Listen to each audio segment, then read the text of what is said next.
Менің өмірім тамаша еді, ал арманым одан да көп болатын. Уақыт ұрлап барады ажарыңды, ана сенің өмірің ғажап үлгі. Өткен күнге отырсың шүкір айтып, құтқа балап кешкен мұң. Бірақ бәрі су сепкендей басылды. Азабыңды сын жақтарда қалған жоқ шүгін қолап, жаныма ана сенің жырың қуат.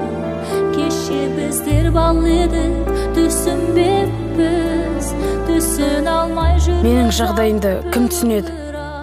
Кімге айтам жағдайымды? Жандосқа айтайын десем, ол түсінбейді. Жанарға айтайын десем, оған